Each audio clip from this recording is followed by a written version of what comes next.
विभाग के पूर्व मंत्री श्री विजेंद्र प्रसाद यादव जी, जल संसाधन विभाग के पूर्व मंत्री और आज लोकसभा के माननीय सदस्य हैं श्री राजीव रंजन सिंह उर्फ ललन सिंह जी,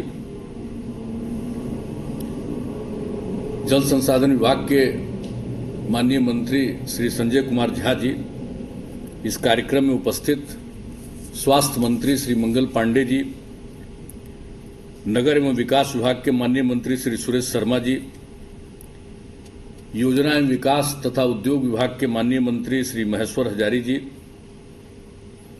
परिवहन विभाग के माननीय मंत्री Shri Santosh Kumar Nirala ji, Asian Institute of Technology Bangkok के निदेशक डॉक्टर मंजुल हजारिका जी, इस कार्यक्रम में उपस्थित सभी जनप्रतिनिधिगण, सम्मानित नेतागण, बिहार के मुख्य सचिव श्री दीपक कुमार जी, मुख्यमंत्री के प्रधान सचिव चंचल कुमार जी, जल संसाधन विभाग के सचिव श्री संजीव हंस जी, योजना एवं विकास विभाग के सचिव मनीष वर्मा जी, सूचना एवं जनसंपर्क विभाग के सचिव अनुपम कुमार जी, मुख्यमंत्री के ओएसडी गोपाल सिंह जी, जल संसाधन विभाग के अभियंता प्रमुख मुख्यालय श्री रविंद्र कुमार माकर जी, वीडियो कॉन्फ्रेंसिंग के माध्यम से उपस्थित सभी जिला पदाधिकारीगण, पुलिस अधीक्षकगण, सभी अभियंतागण, अन्य सभी पदाधिकारीगण, बहनों एवं भाइयों, मैं सबसे पहले जल संसाधन विभाग को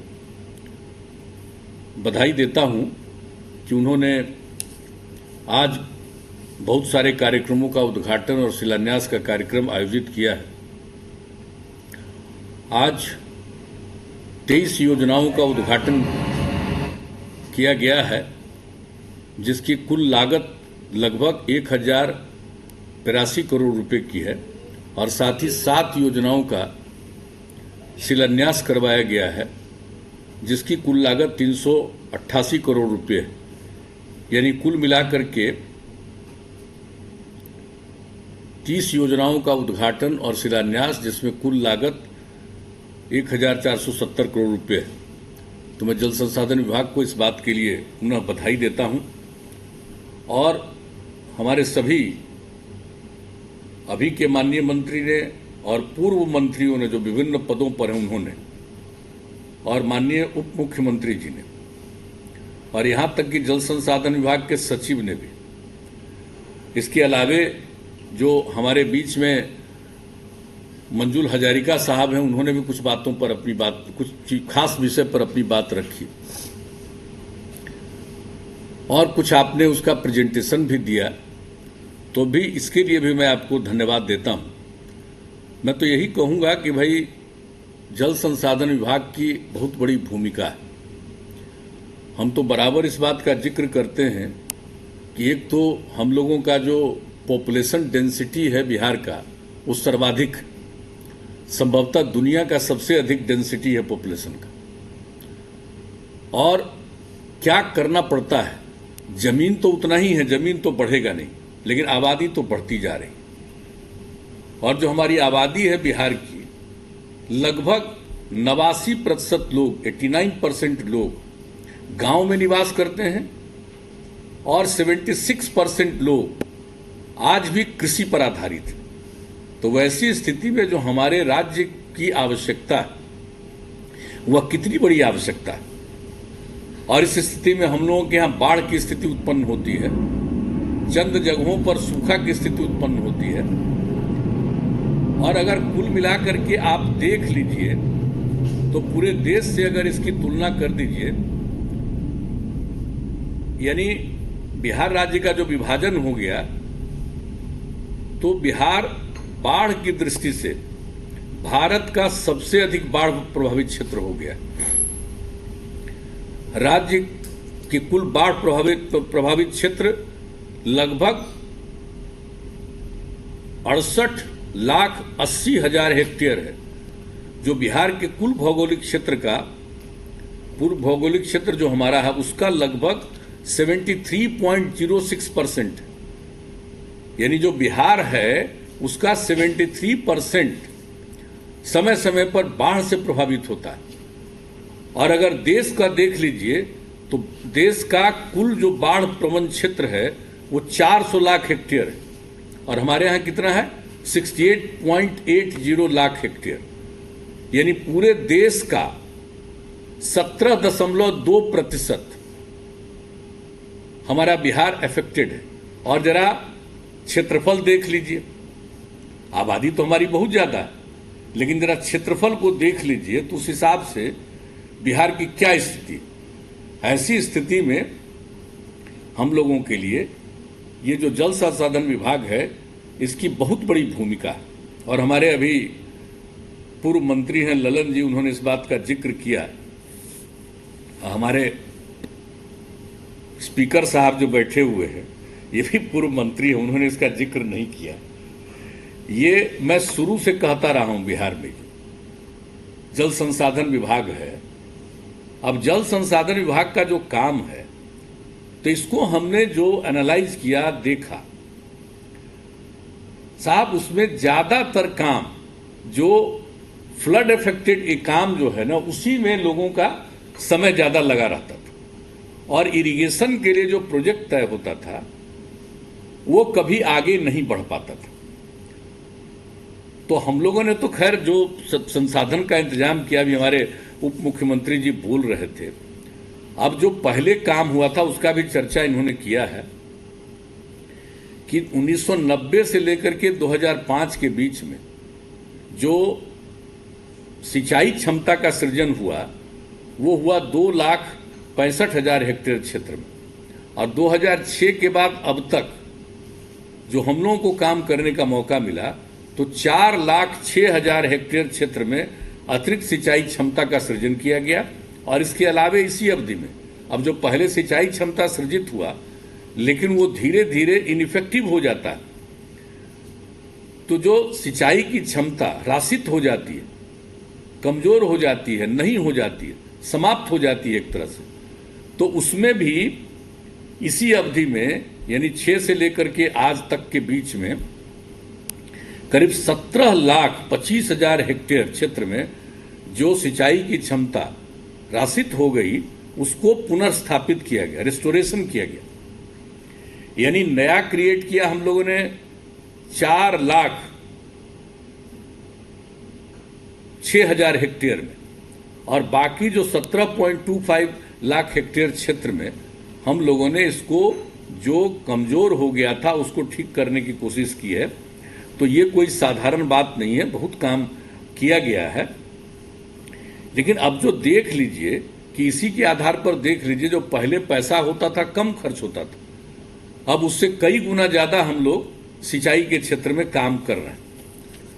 लेकिन जो एक बात जो हमने आपको बताया कि अब आप जरा सोच लीजिए कि क्या स्थिति थी, तो जिसकी चर्चा हम लोगों ने की और अभी चर्चा की भी गई, हमने कहा कि भाई सिंचाई जल संसाधन विभाग का 2 हिस्सा, एक है बाढ़ का नियंत्रण और दूसरा है सिंचाई क्षमता का सृजन। तो ये दोनों एक ही साथ हो रहा है तो बहुत ज्यादा सिंचाई क्षमता का सृजन हो नहीं पा रहा। इसलिए हमने कहा कि भाई दोनों को 2 हिस्से में बांटिए डिपार्टमेंट। तो अंततोगत्वा मुझे खुशी है कि ये काम 16 में किया गया। एक मीटिंग 16 में अभी ललन बाबू चर्चा कर रहे थे तो हमने इस बात को कहा, तो मुझे खुशी है कि इसको जो फरवरी में मीटिंग हुई 16 में, इस बात पर चर्चा करके जून महीने से इन लोगों ने सीधे 3 हिस्से में कर दिया। एक का काम हुआ बाढ़ के लिए नियंत्रण के लिए, दूसरा हुआ सिंचाई के सृजन के लिए, और तीसरा हुआ मुख्यालय का। वो तो इन लोगों ने अपनी सुविधा के लिए कि 2 विंग में हम इसको अपने काम को बांट रहे हैं, तो एक मुख्यालय का होना चाहिए जो इन सब चीजों को कोऑर्डिनेट कर सके। तो इस तरह से इन्होंने काम किया। अब उसके बाद काम बढ़ा है, इसमें कोई शक नहीं, ये नहीं कि पहले से भी काम नहीं बढ़ा, तो काम बढ़ा है। और आज तो हम लोग देखिए सब लोग 3 लोग यहाँ पर मौजूद हैं और हम लोगों ने इन सब लोगों की बात भी सुन ली। लेकिन आज हमको रामाश्रय बाबू की भी याद आ रही, वो तो अब नहीं है इस दुनिया में, लेकिन उन्होंने भी जल संसाधन विभाग की जिम्मेवारी देखी थी, तो उस समय भी कई काम हुआ था, ये खास करके दक्षिण बिहार में अनेक काम। तो कुल मिलाकर के जो ये काम इन लोगों ने किया है इसमें कोई शक नहीं, लेकिन जो दो हिस्से में बांटा गया है इससे आपको काम करने में सहूलियत होगी। अब आप देख लीजिए कि क्या स्थिति होती है। पिछले साल क्या था, कितनी बार क्या स्थिति आती है।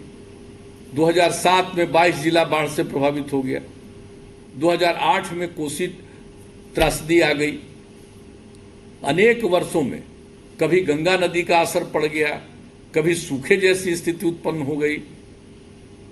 2016 में 12-13 जिला प्रभावित हो गया गंगा नदी के कारण। 2017 में फिर कितना ज्यादा बाढ़ की स्थिति आ गई। तो इस तरह से सब जगह देखते हुए, और पिछले वर्ष एक बार जुलाई महीने में बाढ़ की स्थिति आई, फिर अगस्त में सूखे की स्थिति आ गई, फिर सितंबर महीने में बाढ़ की स्थिति आ गई। तो उसके लिए भी हम लोगों ने सब कुछ किया।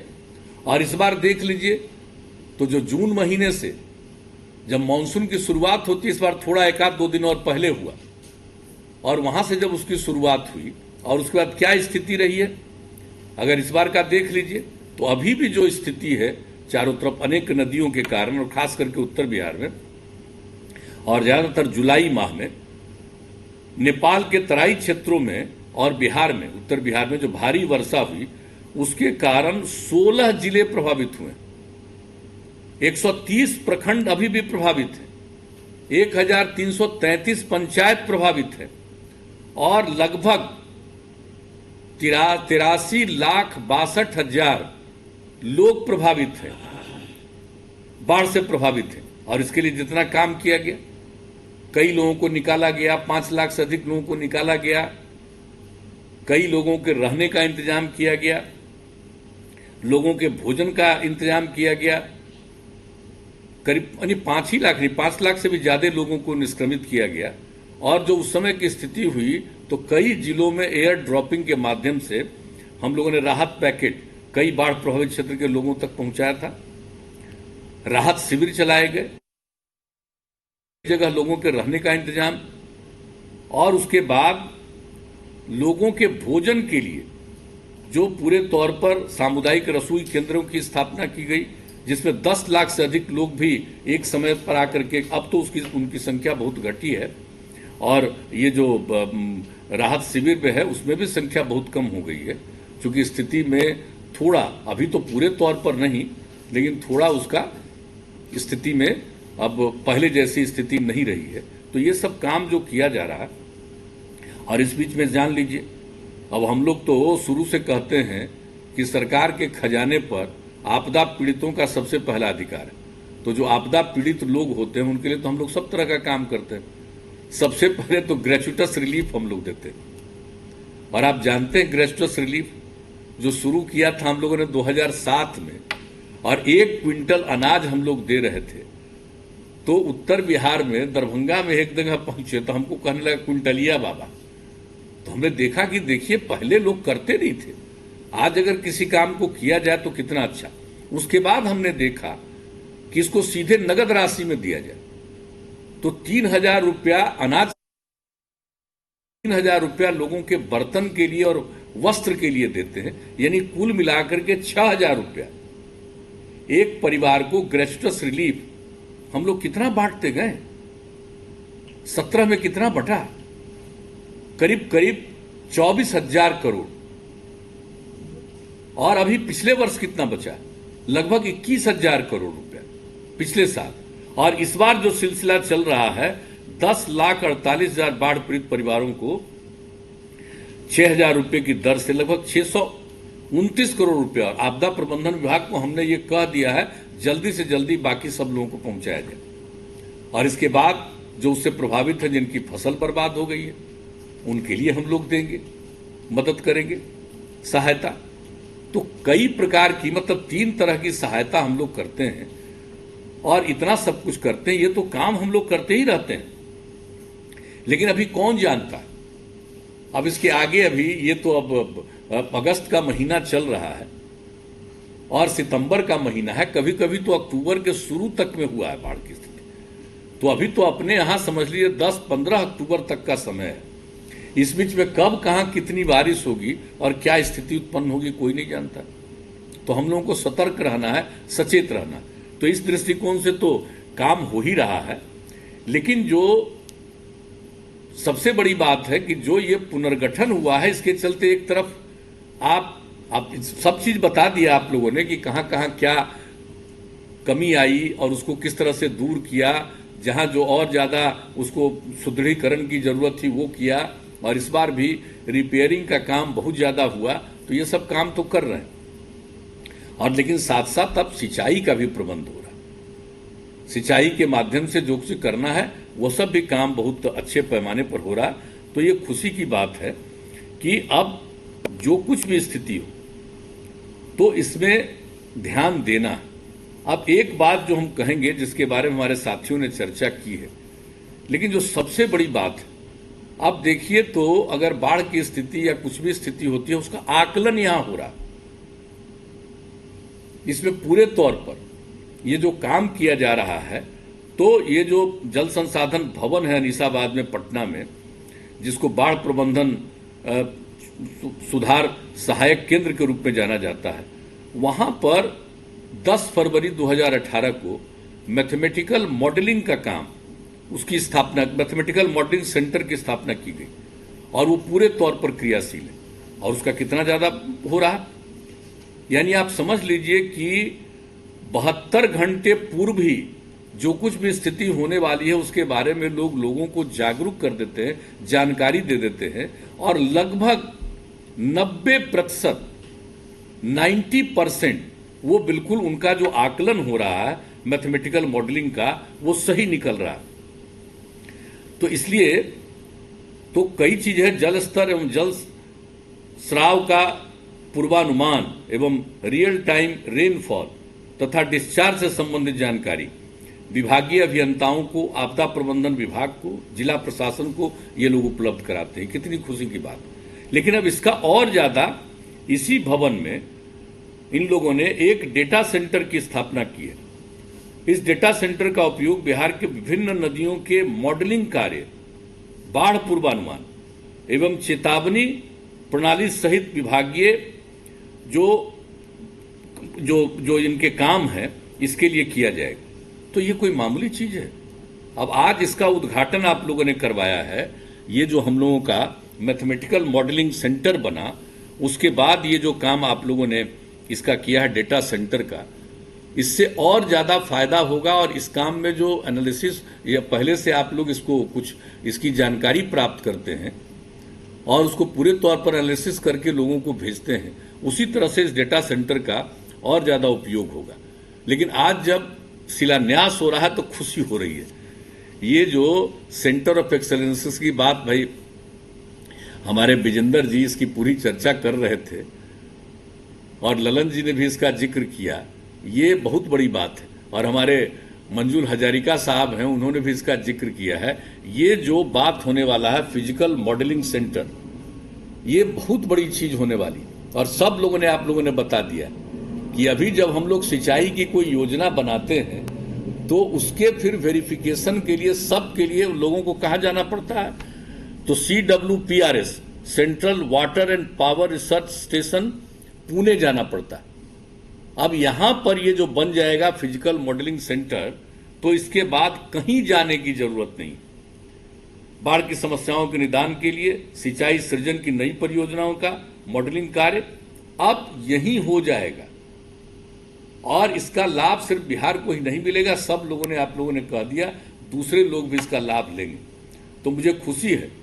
थोड़ा भाई काम इसके शुरुआत में विलंब हुआ है, जब इसकी बात पहले ही हुई है। और हम लोग तो यहाँ कितनी बार जा करके हम लोगों ने इस काम के लिए हर तरह से वीरपुर में जाते रहे हैं और सब काम भी करते रहे। उसका उद्घाटन करने गए, सारी बात हुई और उसी समय इन सब चीज़ों के बारे में बात हुआ कि जैसे आपका मैथमेटिकल मॉडलिंग सेंटर है, उसी तरह से फिजिकल मॉडलिंग सेंटर बने।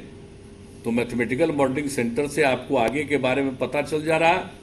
अब फिजिकल मॉडलिंग सेंटर जब हो जाएगा तो कोई भी आप योजना बनाएंगे तो उस योजना को पूरे तौर पर इसके माध्यम से ठीक ढंग से बनाने के लिए आपकी कार्य योजना बन जाएगी। तो ये सब बहुत जरूरी है। उसकी स्वीकृति जब करेंगे, धनराशि उसमें खर्च किया जाएगा, तो मैं इसके लिए मैंने विभाग को विशेष तौर पर धन्यवाद देता हूं।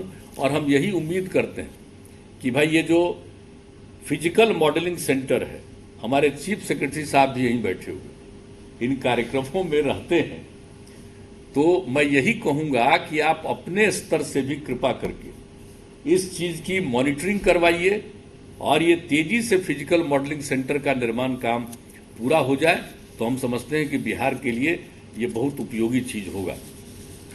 अब आप लोगों ने जो भी उद्घाटन, शिलान्यास, सब के बारे में पूरी बात आप लोगों ने कह दी, तो इसके लिए मुझे दोहरा करके इन बातों को कहने की कोई आवश्यकता नहीं। मैं एक बात का जिक्र करूंगा, जो पर्यावरण की स्थिति है उसको देखते हुए जो हम लोगों के यहाँ ये असर इतना पड़ता है, और इतना तो हम लोग करते ही रहते हैं। हम लोगों का आप जरा देख लीजिए, पूरे बजट को देख लीजिए, कितना काम करते हैं। अब सड़क का निर्माण कराते हैं, अब बाढ़ आ जाता है, सड़क टूट जाता है, तो फिर उस पर खर्च करना पड़ता। तो जो बिहार अफेक्टेड है फ्लड से, जिसकी चर्चा हम लोगों ने फिगर दे दिया, तो जिस तरह से बिहार की स्थिति है, इसमें बिहार की सरकार को करना पड़ता है और अपनी धनराशि ज्यादा से ज्यादा लगानी पड़ती है राज्य को।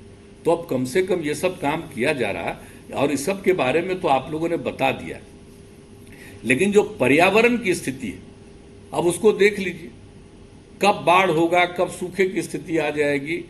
इसलिए पर्यावरण को ध्यान में रखते हुए हम लोगों ने क्या किया, पिछले साल ही हम लोगों ने विधानसभा विधान परिषद का, हमारे अध्यक्ष महोदय यहां पर बैठे हुए हैं, हमने अनुरोध किया, इन लोगों ने सभी दल के लोगों से बातचीत किया और फिर कंबाइंड एमएलए और एमएलसी की मीटिंग, विधानसभा विधान परिषद की मीटिंग, एक अलग से एक ज्वाइंट सब लोगों को बैठाया गया और उसमें हम लोगों ने पर्यावरण की स्थिति पर चर्चा की। और वहीं पर जितनी बात हुई, हमने देखा करीब 40 से भी ज्यादा विधायकों ने अपनी बात रखी। इन्होंने अनुरोध किया था, लोगों ने लिख करके भी दिया, बड़ी दिलचस्पी ली थी। लेकिन उसी दिन हम लोगों ने तय कर दिया था, वो 13 जुलाई पिछले वर्ष 2019 को, और उसी दिन हम लोगों ने तय किया कि हम लोग जल जीवन हरियाली मिशन मोड में करेंगे और जल जीवन हरियाली अभियान चलाएंगे। उसी समय हमने नामकरण किया जल जीवन हरियाली, यानी जल और हरियाली के बीच में ही जीवन सुरक्षित। और ये काम करके जो हम लोगों ने करना शुरू किया, सबकी राय, सब कुछ हो गया और बड़े पैमाने पर मैं इसके लिए सबको धन्यवाद देता हूं। और चीफ सेक्रेटरी साहब को हमने ये कहा कि इसके लिए बैठ करके हम लोगों को कार्य योजना बनानी और 11 अंश में उसको, जिसमें कि 11वां अंश है अभियान का, लेकिन 7 अंश है जल को लेकर के और 1 अंश है हरियाली के लिए और 1 अंश है सौर ऊर्जा के लिए। क्योंकि बिजली का जितना ज्यादा हम लोग पहुंचा दिया घर घर तक, तो अब उसके बाद लोगों को अक्षय ऊर्जा की तरफ हम लोग ले जा रहे हैं, पर्यावरण के संतुलन के लिए, उसकी स्थिति ठीक हो जाए।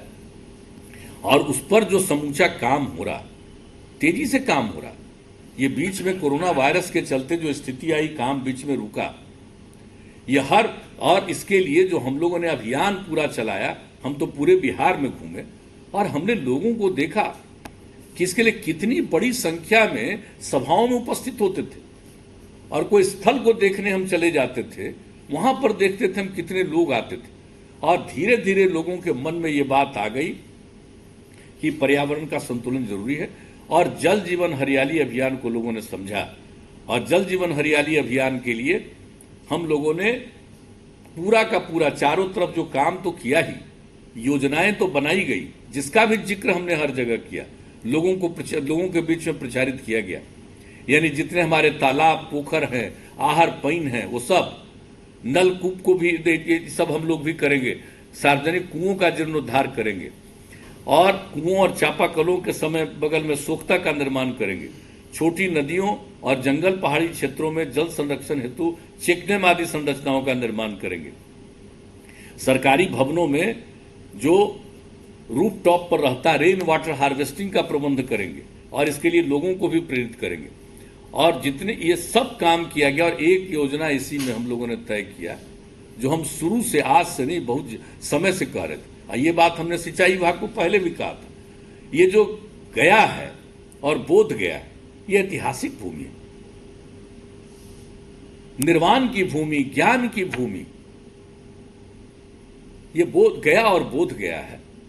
और यहां पर पानी का संकट, ये कितना दुर्भाग्यपूर्ण स्थिति है। तो हम लोग शुरू से चाह रहे थे, आज से नहीं, कि गंगा नदी का पानी हम वहां तक पहुंचा दें ताकि ये दिक्कत नहीं हो। और फिर बाद में देखा कि राजगीर तक में, जहां इतना कुंड है, कुंड की स्थिति खत्म होने लगी, तो राजगीर को भी पहुंचाया जाए और बीच में नवादा पड़ता है तो वहां भी पहुंचाया जाए। तो इसके लिए भी इस जल जीवन हरियाली अभियान में हम लोगों ने गंगा जल उद्वह योजना, नए जल स्रोतों का सृजन, यानी और जल स्रोतों का सृजन और उद्वह योजना। जो हम जल स्रोतों के सृजन की बात करते, कितनी बार हम तो, एक दिन और बात हो रही थी तो हमने कहा कि भाई जो हमारे यहाँ बड़ी बड़ी नदियां हैं, एक को तो केंद्र ने स्वीकार किया है, अभी तो हम लोगों ने अनुरोध किया है कि इसको केंद्रीय योजना बनाइए, जिसका जिक्र आप लोगों ने कह दिया, ये कोसी और मिंजी।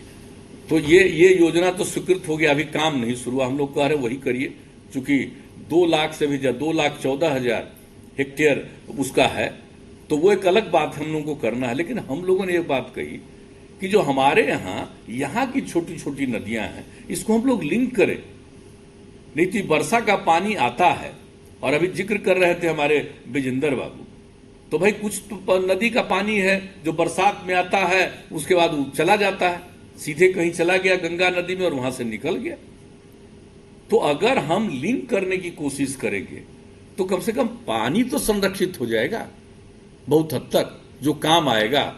तो जो हम लोग जल के स्तर को ठीक रखना चाहते हैं, भूजल स्तर जो नीचे चला जा रहा है, यानी पिछले साल हम लोगों ने आकलन किया दरभंगा तक में चला गया भूजल स्तर नीचे, अब ऐसी जगहों पर भी हो रहा है, और दक्षिण बिहार में तो जाता ही था। तो उसको देखते हुए जो हम लोगों ने ये अभियान की शुरुआत की और ये सब जो कहा, तो एक काम तो सिंचाई विभाग को करना है, और दूसरा काम जो इनको हम लोगों ने सौंपा है गया, बोध गया, राजगीर और नवादा के लिए, जिस पर काम शुरू हो गया दिखा रहे, उस पर हम कितना राउंड देख चुके हैं। शुरू में जो जल संसाधन विभाग है, इसमें तो योजना बनाने वाला लोग बैठता है, पता नहीं कैसा बैठता। अब हम बताए कि ये वहीं से जाएगा, ये मोकामा के पास से, तो इस शुरू में लोग पटना कह रहे थे, हम कह रहे पटना से नहीं जाएगा, तो ये लोग खोज लिया बख्तियारपुर के बगल में, तो हम हंसते रहे। लेकिन जब पूरा ही लोग आकलन किए तब इनको पता चला, जो हम बता दिए थे कि मोकामा के पास से पानी ले जाना पड़ेगा, तो कहे कि नहीं नहीं अब वहीं होगा। तो खैर वो हो गया। उसके बाद इसका क्या हुआ, तो देखा कि वहां से ले जाएंगे ये राजगीर और गया, बोध गया के लिए जो पानी को स्टोर करेंगे। हम लोग कोई 12 मास पानी नहीं ले जाएंगे गंगा नदी का, ये बरसात के मौसम में 4 महीना पानी हम लोग यहां से ले जाएंगे। जो पानी चला जाता है समुद्र में, तो हम लोग ले जाएंगे और वहीं पर संरक्षित रखेंगे, और वो 12 महीना लोगों को पानी मिलेगा। तो इस तरह से योजना बनवाई गई। तो फिर देखा कि भाई ये क्या आप लोग बनवाए हैं, इसका रूट किधर से ले गए, तो रूट का इनको देखा, हमने कहा कौन बता दिया है ये रूट भाई। तब फिर चीफ सेक्रेटरी साहब भी थे, एरियली हमने सर्वे करके इन लोगों को देख लिया कि क्या रूट बना रहे। तब हमने कहा इसका कोई मतलब है जी, पता नहीं, योजना बनती है कि कौन लोग क्या करते रहते हैं। अब उसके लिए हमको फिर एरियली जा करके इन लोगों को बताना पड़ा कि देखिए ये रूट फॉलो करिए, इसी रूट को ले जाइएगा तो ये काम हो पाएगा। अब मुझे खुशी है कि एरियली रूट, हालांकि अभी हम तो छोड़ेंगे नहीं, हम तो तय कर चुके हैं 29 तारीख को हम फिर आपको जाएंगे और देखेंगे। यहां पर जो दिखा रहे हैं वो तो ठीक किया है, सबके लिए ठीक है, लेकिन मेरे लिए जब तक हम स्पॉट पर नहीं देखेंगे और सचमुच क्या कर रहा है और किस तरह से कर रहा है और कौन काम पहले कर रहा है, पता चला। एक बात जान लीजिए, मंत्री जी और सचिव महोदय दोनों को हम कह देते हैं, कभी कभी क्या होता है कि आप टेंडर दे देते हैं और जो काम शुरू होता है तो कुछ काम पहले हो जाता है और बाद में जो काम होता है वो पेंडिंग रह जाता है, पैसे का दुरुपयोग हो जाता है। इसलिए हमने शुरू से बताया। तो हम तो अभी चल ही रहे देखने के लिए कि जो काम कहाँ हुआ, और फिर जो पानी जहां जहां रखना है उसके लिए हम बराबर करते रहते हैं। उसमें जमीन का एक्विजिशन हो रहा है, एक एक चीज हो रहा है। हमने कहा कि उसके लिए वन विभाग की अनुमति मिल गई, वो सब हिसाब राजगीर में और गया के लिए। तो उसके लिए 2 जगह जो बनने वाला है वो सब भी हम जाकर के देखेंगे कि आखिर किस स्थिति है, कौन ने स्पॉट को देखा है बताइए। तो फिर ले जाकर के हम उसको देखेंगे। ये बहुत इंपॉर्टेंट योजना है। गंगा जल जो वहां पहुंचाएंगे और लोगों को कितनी बड़ी राहत मिलेगी। कितने लोग आते हैं गया में और बोध गया में बाहर से भी। और ये राजगीर में क्या हुआ है साहब, कितना इंस्टीट्यूशन बन गया। अब जो नालंदा यूनिवर्सिटी है उसका भी सृजन हो गया, यानी वो अंतर्राष्ट्रीय स्तर का है। वो कोई राज्य का नहीं या देश का एक कोई छोटा यूनिवर्सिटी नहीं है, उसमें दुनिया भर के लोग आएंगे। और वो भी लगभग उसका पूरा निर्माण का कार्य चल रहा है। वैसे यूनिवर्सिटी तो कई साल पहले से राजगीर में राज्य सरकार ने जगह दे दिया, वहां पर चलता, वहां धीरे धीरे जाएगा। उसके लिए पानी की जरूरत है। फिर हम लोगों ने जो ये पुलिस के ट्रेनिंग का सेंटर बनाया बिहार का, कितने बड़े पैमाने पर वहां ट्रेनिंग का इंतजाम किया है। जाकर के देख लीजिए कितना सुंदर बिल्डिंग बना है, आप देख लीजिए। अब उसका और विस्तार हमने किया है कि सिर्फ जो ये दरोगा लोग होंगे उनके लिए ही नहीं, बल्कि पुलिसमैन के लिए भी वहां पर ट्रेनिंग का काम होगा। लेकिन आप जान लीजिए राजगीर में होने के कारण वहां पर पानी का संकट है। तो ये पानी जब राजगीर में जाएगा तो वहां भी जाएगा। और वहां पर अंतर्राष्ट्रीय स्तर का सब क्रिकेट स्टेडियम से लेकर के हर चीज बना रहे हैं, इंस्टीट्यूशन बनवा रहे हैं। तो उन सबों के लिए भी जाएगा, वहां के नागरिकों को भी मिलेगा। और जो जितनी बड़ी संख्या में लोग टूरिस्ट आते हैं उन सब लोगों को मिलेगा। तो इसका कितना बड़ा फायदा होने वाला। इसलिए हम लोगों को जरूरत इस बात की है कि तेजी से इस काम को कीजिए। और इस काम को देखने के लिए तो हम चलेंगे। है आप लोगों ने जो नक्शा दिखाया भाई, देखने में तो ठीक लग रहा था। हम ऐसा मत समझिए कि हम संतुष्ट नहीं है। जो आप लोगों ने जो दिखाया वो सब तो अच्छा लग रहा था, लेकिन वहां चल करके फिजिकली देखेंगे।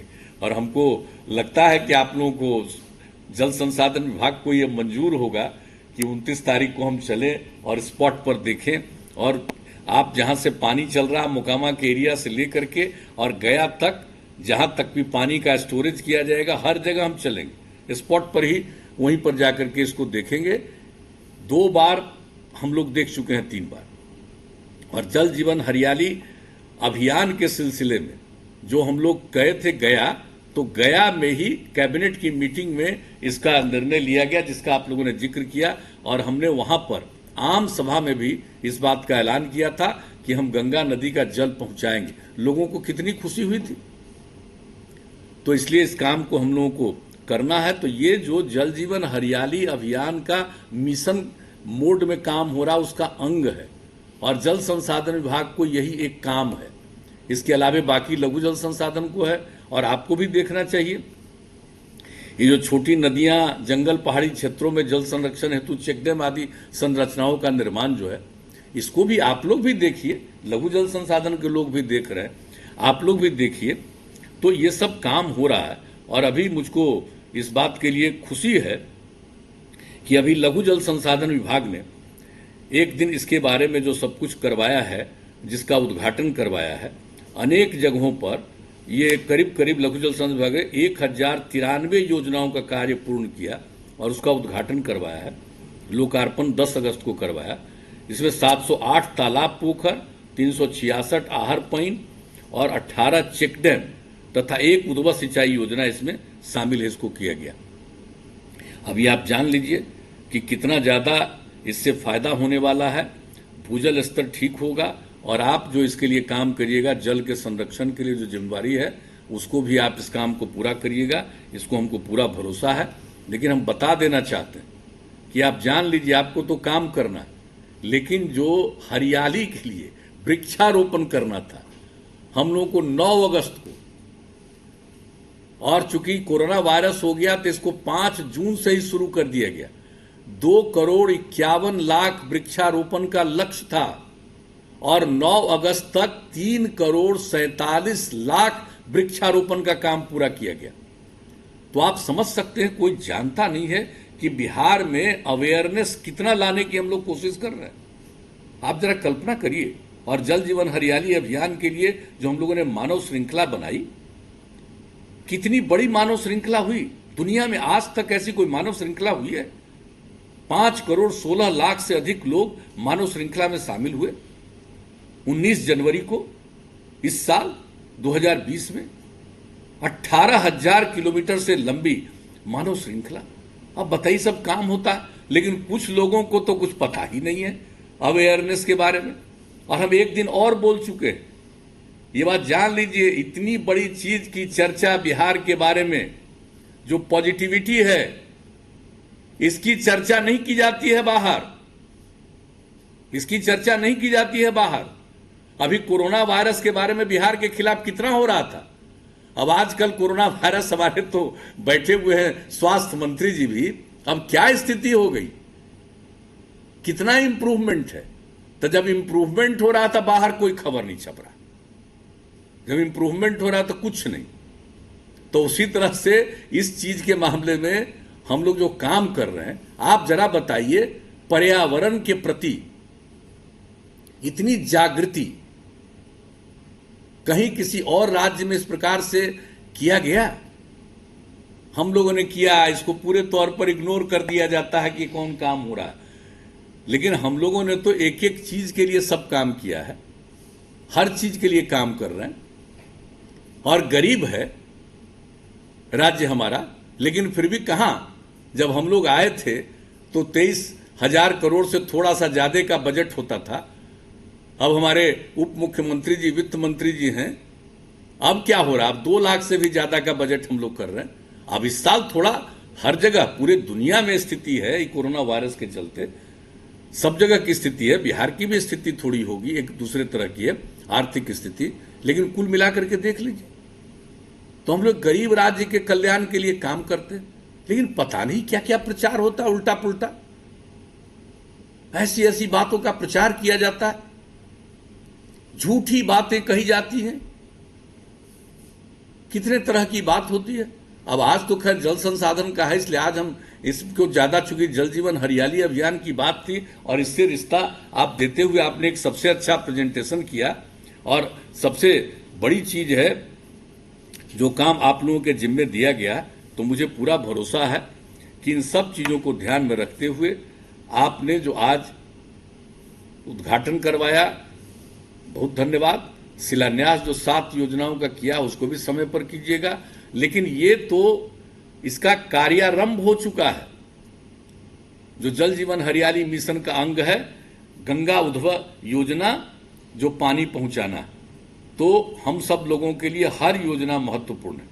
और सारे हमारे सभी साथियों ने, लोगों ने अब पूरी की पूरी चर्चा कर दी कि जितना काम सिंचाई के क्षेत्र में हुआ है, मुझे पूरा भरोसा है कि जिस तरह से क्या क्या हुआ है, अब आगे जो हम लोग जो करने वाले हैं, आप बताइए कि सब जगह जो हम लोग जो काम करने वाले हैं, तो ये आप सब लोगों को मालूम ही है कि हम लोगों ने एक एक काम जो हुआ है, जो कोसी नदी का पश्चिमी तटबंध, और उसके लिए हम लोगों ने बड़े पैमाने पर योजना की स्वीकृति दे दी है। और उस पर आप लोगों का शायद टेंडर अंतिम चरण में है, तो फाइनल हो रहा है, तो वो काम शुरू होगा। तो आप जरा सोच लीजिए कि कैसी लोगों की परिकल्पनाएं थी, और उसको हम लोग पूरा करेंगे। तो हर जगह ये पूरा का पूरा काम, और आज आप बता रहे हैं कि आपके तटबंध के ऊपर से रोड जा रहा है अनेक जगहों पर, तो कितना काम हो रहा है। आज पुनपुन की कहानी कह रहे, तो पुनपुन नदी के दोनों तरफ ही कोई आज से है, उसका भी आप लोगों ने सुदृढ़ीकरण कर दिया है। तो अनेक योजनाएं जो आपने की है, इसके लिए हम धन्यवाद देते हैं। लेकिन हम एक ही बात कहेंगे कि भाई, जो भी योजना चल रही है, उस योजना का हमेशा पूरे तौर पर देखभाल करिए, ताकि ससमय ये काम पूरा हो।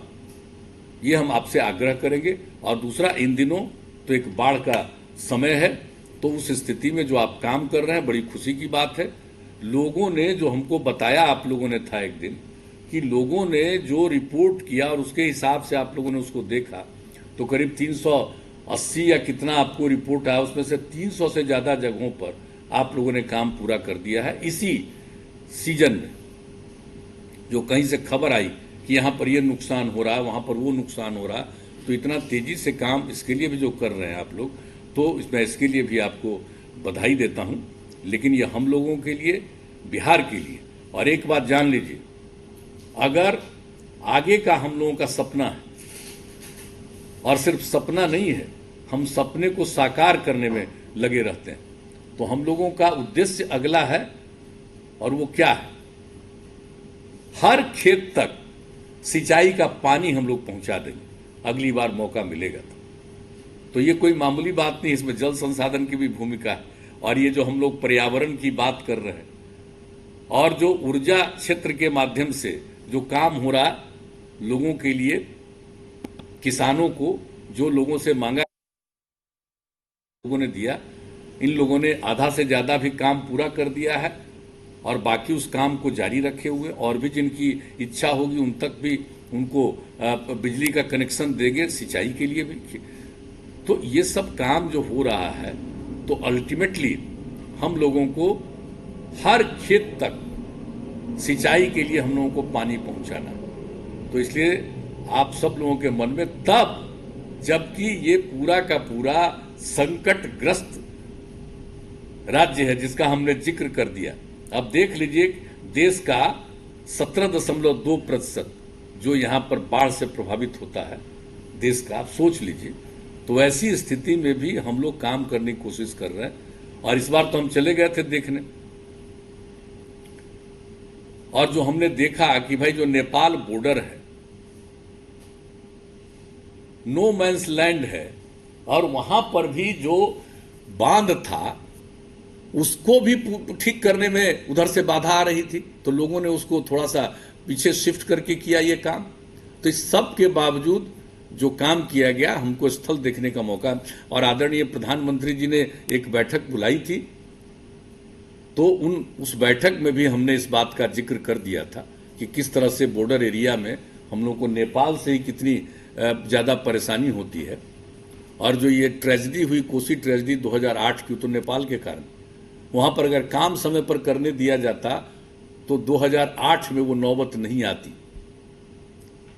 तो इस बार भी सब लोग लगे हुए हैं, और हम अभी जाकर के कोसी का, हम उस इलाके से सब जयनगर और सब इधर भी जाकर के हमने सुपौल के एरिया में भी पूरे तौर पर इस बार भी जाकर के हम लोगों ने देखा है, और सब आप लोग सजग और सचेत हैं। तो मैं इसके लिए आपको बधाई देता हूं। और इस योजना का आपने आज एक कार्यक्रम का आयोजन किया है, इसके लिए मैं आपको बधाई देता हूं।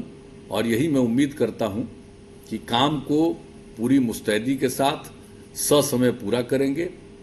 और बाढ़ से संबंधित जितना इलाका है, लगभग 28 जिले में कभी भी हो सकता है, साउथ बिहार में कभी भी आ सकता है, अनेक जिलों में। गंगा नदी की स्थिति होगी तो क्या स्थिति आएगी, 12-13 जिले में स्थिति आ जाएगी।